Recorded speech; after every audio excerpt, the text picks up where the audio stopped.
नमो नमः। तद्धित प्रत्यय किसे कहते हैं, उसकी परिभाषा क्या है, वह तद्धित प्रत्यय कितने प्रकार के होते हैं, मुख्य तद्धित प्रत्यय कौन कौन से हैं, जानेंगे हम आज की इस वीडियो में। तो आइए आज की वीडियो शुरू करते हैं। मैं ओमवीर शास्त्री आप सभी का स्वागत करता हूं। आप बोर्ड पर देख रहे हैं, मैंने लिखा है तद्धित प्रत्यय संज्ञा, सर्वनाम, विशेषण व अव्यय आदि शब्दों के साथ जुड़कर अर्थ परिवर्तित करने वाले प्रत्ययों को तद्धित प्रत्यय कहा जाता है।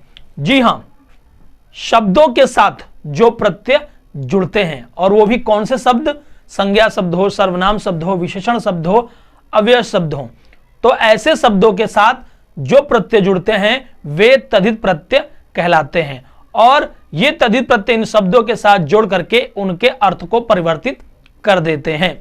जैसे बुद्धि, धन, मतुप, ये मतुप प्रत्यय है, बुद्धि शब्द है, ये बन गया बुद्धिमत, यानी बुद्धि वाला, बुद्धि से युक्त।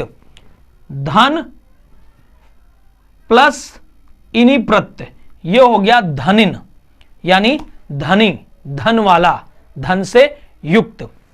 अगला है दिन, धन, ठक प्रत्यय, ये हो गया दैनिक। तो ऐसे जो प्रत्यय होते हैं जो इन शब्दों के साथ जुड़ते हैं और जुड़ करके इनके अर्थ को परिवर्तित कर देते हैं, उन्हें हम तद्धित प्रत्यय कहते हैं। अब ये तद्धित प्रत्यय वैसे तो संख्या में बहुत हैं, लेकिन कुछ मुख्य तद्धित प्रत्यय हैं जो कि हमारे पाठ्यक्रम में बताए गए हैं। तो वे कौन कौन से हैं वो हम देखते हैं। सबसे पहला है मतुप प्रत्यय, दूसरा है इनी प्रत्यय, तीसरा है ठक प्रत्यय, चौथा है त्व प्रत्यय और पांचवा है तल प्रत्यय। तो ये जो पांच जो प्रत्यय हैं ये मुख्य प्रत्यय हैं जो कि हमारे सीबीएसई के पाठ्यक्रम में इनसे ही संबंधित प्रश्न पूछे जाते हैं। तो सबसे पहले आज की वीडियो में हम जानेंगे कि मतुप प्रत्यय किसे कहते हैं, उसकी परिभाषा क्या है, उसके नियम क्या हैं, वह किस प्रकार से प्रश्न मतुप प्रत्यय से पूछे जाते हैं। तो आइए मतुप प्रत्यय के बारे में जानते हैं। तो अब हम मतुप प्रत्यय देखते हैं। इसकी परिभाषा है, इस प्रत्यय का प्रयोग किसी एक वस्तु का दूसरी वस्तु में होना सूचित करने के लिए होता है। इसका प्रयोग वाला अथवा युक्त अर्थ में किया जाता है। यह प्रत्यय विशेषण होते हैं, अतः विशेष के लिंग, वचन व विभक्ति के अनुसार चलते हैं। जी हां, इस मतुप प्रत्यय की परिभाषा क्या कहती है कि जो ये मतुप प्रत्यय होते हैं वो क्या करते हैं, एक वस्तु का दूसरी वस्तु में होने के बारे में बताते हैं, और इनका किस अर्थ में प्रयोग होते हैं, वाला अथवा युक्त अर्थ में मतुप प्रत्यय का प्रयोग किया जाता है। और जो ये मतुप प्रत्यय होते हैं ये विशेषण होते हैं, इसलिए ये अपने विशेष के लिंग, वचन और विभक्ति के अनुसार ही चलते हैं। हम उदाहरण के माध्यम से समझते हैं। सबसे पहला उदाहरण है, शिशु बुद्धिमान अस्ति। अब यहां पर देखिए कि जो ये बुद्धिमान है ये क्या है, ये विशेषण है, और इसमें कौन सा प्रत्यय जुड़ा है, इसमें मतुप प्रत्यय जुड़ा हुआ है। यानी ये जो बुद्धि है और मान है, यानी कि बुद्धि जो है वो शब्द है और मतुप प्रत्यय जुड़ करके ये बन गया बुद्धिमान, यानी बुद्धिमत होता है और बुद्धिमत का जो पुल्लिंग है उसको बुद्धिमान बना है। तो ये बुद्धिमान यहां पर क्यों बना है, क्योंकि ये शिशु के अनुसार चल रहा है, और शिशु क्या है, वो विशेष्य है। तो इस विशेष्य के अनुसार ही ये विशेषण चलता है, यानी जो लिंग और जो वचन और जो विभक्ति इस विशेष्य की होगी वही इस विशेषण की होगी। तो इस वाक्य में हमें तीन चीज पता लगी। एक तो ये कि ये एक वस्तु का दूसरी वस्तु में होने की सूचना दे रहा है। दूसरा कि ये क्या है, बुद्धिमान, यानी बुद्धि वाला, यानी शिशु कैसा है, वो बुद्धि वाला है। तो मतुप प्रत्यय का प्रयोग कहां किया जाता है, कि वाला अर्थ में और युक्त अर्थ में। दो हो गया। तीसरा क्या है कि ये विशेषण है, और ये किसकी विशेषता बता रहा है, ये शिशु की विशेषता बता रहा है, और जो है कि शिशु की विशेषता बता रहा है, और ये चल किसके अनुसार रहा है, ये विशेष के अनुसार रहा है। तो विशेष शिशु है और विशेषण ये है, यानी कि इसका जो लिंग, जो वचन और जो विभक्ति है वो किसके अनुसार है, वो शिशु के अनुसार ही है। दूसरा उदाहरण देखते हैं, गुणवती भार्या अस्ति। अब देखिए ये गुणवती क्या है, गुणवान होने की बता रहा है, यानी गुण से युक्त है, गुण वाली है। कौन, भार्या। तो ये भार्या क्या है? भार्या जो है वो विशेष्य है, और इस विशेष्य की विशेषता क्या है? गुणवती। तो आप ये देखिए भार्या यानी स्त्रीलिंग, तो ये भी जो है कि स्त्रीलिंग में बना है, यानी जैसे भार्या चलेगा यानी कि विशेष्य चलेगा, वैसे ही ये विशेषण भी चलेगा, यानी उसका भी लिंग वचन और जो विभक्ति है वो अनुसरण करेगी। अगला है कदली फलम अम्रात मधुरतमम। अब देखिए ये जो मधुरतमम है यानी बहुत ही मीठा है, यानी मीठे से युक्त है, तो ये किसका अनुसरण कर रहा है? ये भी अपने विशेष्य का अनुसरण कर रहा है।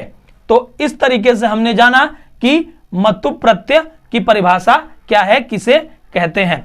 अब इसके आगे हम जानते हैं कि जब हम शब्द के साथ मतु प्रत्यय जोड़ते हैं और जोड़ करके जब शब्द बनता है, तो शब्द बनाते समय जो परिवर्तन आते हैं तो उसमें कुछ नियमों का ध्यान रखना पड़ता है।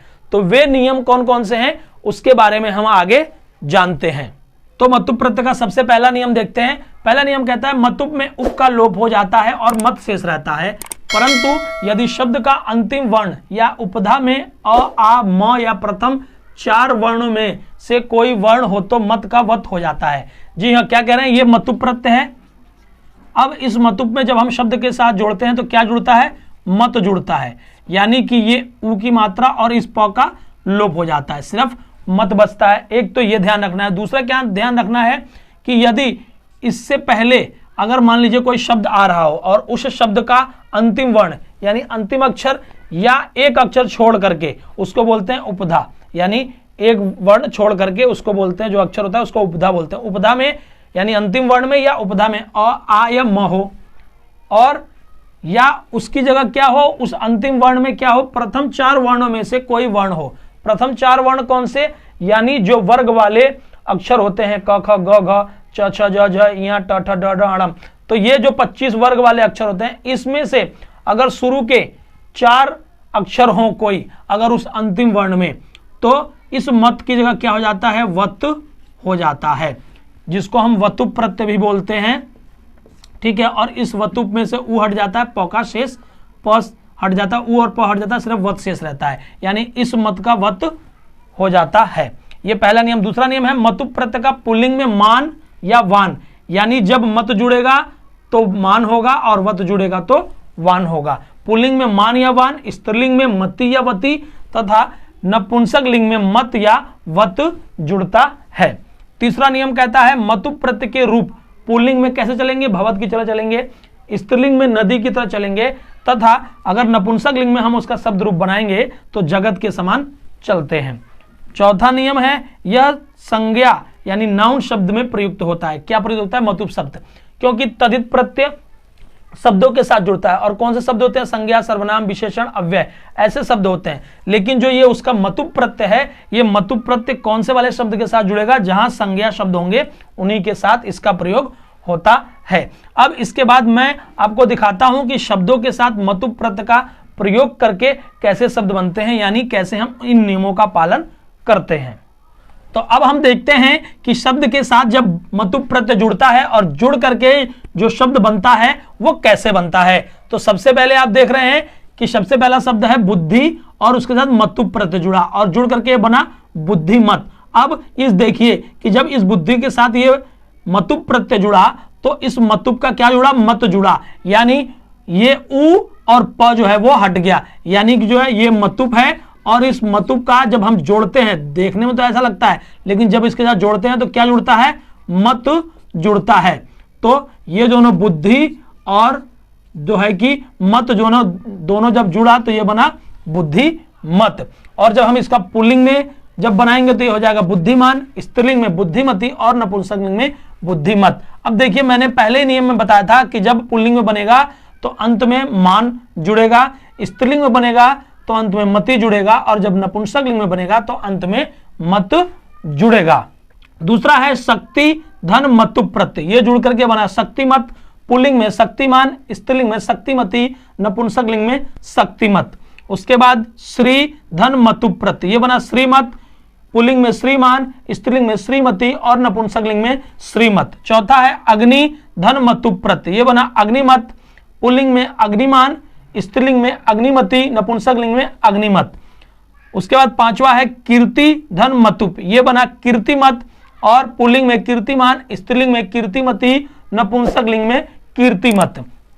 पांचवा हो गया। अब छठा देखते हैं, छठा है गति धन मतुप प्रत्यय, ये बना गतिमत और पुल्लिंग में गतिमान, स्त्रीलिंग में गतिमती और नपुंसकलिंग में गतिमत। तो अभी तक जो हमने ये 6 देखे हैं, आप देख रहे हैं इनके लास्ट में कहीं भी अ या आ या म नहीं आ रहा है और ना ही इनके जो है कि उपधा में आया है और ना ही अंत में कहीं पर भी जो है कि वर्णों के शुरू के प्रथम 4 अक्षर आए हैं। अब सातवां देखते हैं, सातवां देख रहे हैं बल धन मतुप, ये बन गया बलवत। अब यहां देखिए बल धन मतुप, यहां पर बलवत हो गया बलमत की जगह। क्यों? क्योंकि नियम में ही बताया था कि जब जो है कि ये शब्द हो और शब्द का अंतिम वर्ण जो है कि अ हो, आ हो या म हो या उपधा में हो तो मतुप की जगह क्या हो जाता है? वतुप हो जाता है। यानी जब जुड़ता है तो ये मत की जगह क्या हो जाता है? वत होता है। यानी देखिए कैसे, बल है तो लास्ट में ल है। अब ल किससे बना है? आधा ल और अ जुड़ करके बना है, तो अंत में क्या आया? अ आया। तो जब ऐसा होगा तो इस मतुप का क्या हो जाएगा? मतुप का क्या जुड़ता है? मत जुड़ता है। तो जब हम जोड़ेंगे तो ये क्या जुड़ेगा? वत जुड़ेगा। तो इस तरीके से बल और धन वत, ये हो क्या हो गया? बलवत हो गया। ठीक है। और जब हम इसका पुल्लिंग बनाएंगे तो बलवान, स्त्रीलिंग बनाएंगे तो बलवती और नपुंसकलिंग बनाएंगे तो बलवत होगा। अब यहां पे देखिए कि मान की जगह वान हो गया, मती की जगह वती हो गया और मत की जगह वत हो गया। आठवां है धन धन मतुप, ये हो गया धनवत। उसके बाद पुल्लिंग में धनवान, स्त्रीलिंग में धनवती और नपुंसकलिंग में धनवत।